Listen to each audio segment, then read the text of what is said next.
I'm doing a live video for you today. I was supposed to do it on YouTube, but technical difficulties, so we'll do it on Facebook, and I'll put it on YouTube a little later. So what I want to do is teach you a little bit as far as the squat, as how I teach my clients, how I recommend them to do it, more for the reasons of what the areas they're trying to hit, to keep them a little bit safer, and just to be able to kind of generate more strength, more power, proper function through the hips in general. So for the most part, when it comes to squatting, we want to make sure obviously we're properly warmed up. You know, a lot of times you'll get people where they'll recommend, you know, heading to the treadmill, doing anything like that. With me, I love foam rolling and stretching, especially if you are someone you have maybe some sort of imbalance in your hips, spine, anywhere. You know, even your ankles, knees, to where what can happen is without any proper stretching or warm up, eventually you could possibly hurt yourself. Okay. So with warm-ups, depending on whatever you have going on with your body, any imbalances, there's going to be certain parts you're going to want to foam roll and stretch. Foam roll basically being that myofascial release, whether we want to release those IT bands because they're tight on, you know, a lot of runners, people who sit all day, stand all day, just a lot of people in general, or even too maybe whether it's the piriformis or the glutes, we got to loosen those up so that way we can really feel those unlock and open up at the bottom of our squat, okay? For the sake of time, not trying to keep you guys forever, we'll go over some foam rolling techniques and some stretching techniques a little bit later. As far as your squat, once we get warmed up, once we get going and we're ready to start squatting, from there we want to obviously make sure that our body's in position, we kind of warm up the movement. One thing we want to do is make sure we start off with a light weight, whether it's just the bar. Maybe you put on only a 10 on each side, or if you're a little bit stronger, only about 45 on each side. We want to work on that movement, so we want to kind of prep that. We want to make sure that the bar, which I like to teach a low bar squat, which is more across our shoulder blades, rather than a little bit higher on the neck and the traps. And we're going to go here, and that way when we start to squat, we're kind of sticking those hips back again, kind of going into a hinge motion with our hips. And then our knees are bending and hinging as well. The bar is staying pretty much across the midline of my foot, and then right back up. Okay?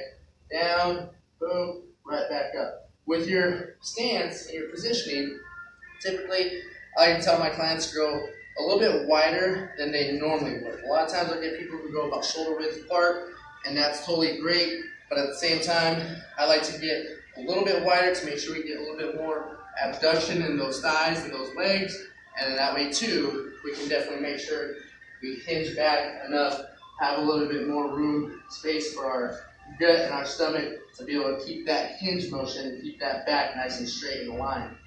Now, you always hear everyone tell you when you squat, keep your chest up, head down, whatever. For the most part, when it comes down to it, we want to make sure that our spine is in a neutral alignment, okay? Now what that means is, when I stand, if I stand up nice and tall, I should have a nice little curve at the bottom of my spine with a nice little curve at the top of my spine. So a nice little S. Sometimes when we squat, we'll get to the point where we're here, maybe not hinging back enough, going a little bit more vertical to where my hips are going to want to dip under and kind of get rid of that natural curve that I want to keep in my spine. So if my spine is a board, it's a nice plane, I don't want to bend, flex, twist, or anything during my squat. So what I want to do is pretend I'm holding a plane with my torso, starting to hinge back and let my glutes, hips open up, so that way when I go down into that squat, my spine is pretty much in neutral alignment, right back up, rather than getting any sort of bend or any flexion in that spine. Okay. So, biggest points too. Obviously, when you're planting your feet into the ground, we want to make sure that we're getting a nice firm base. With shoes, a lot of times you'll get people who work out with running shoes, whatever, that the sole might actually create issues rather than help you. If you're someone with arch problems and you have a sole that provides arch support, that's fine.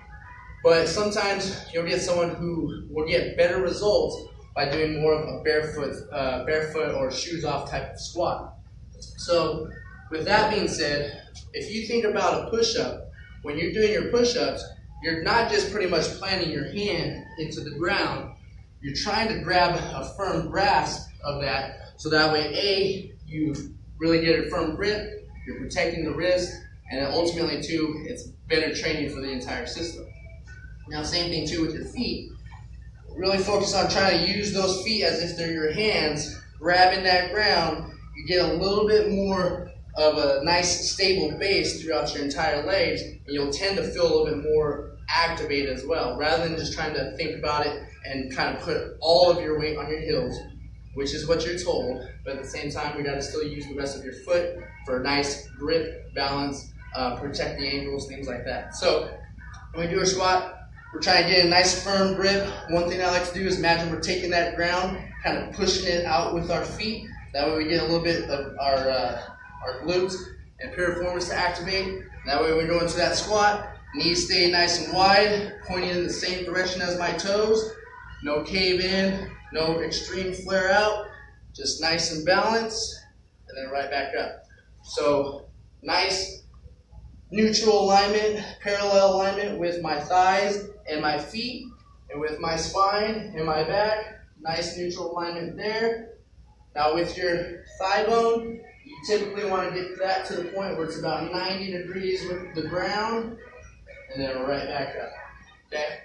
Now these are just some general pointers on the low bar squat that I like to teach. There are the front squat, there's a high bar squat. Maybe I'll go over those some other time, but for right now I want to teach you this low bar squat. If anyone has any questions, if you feel like you want to come in, try out a session, let me know.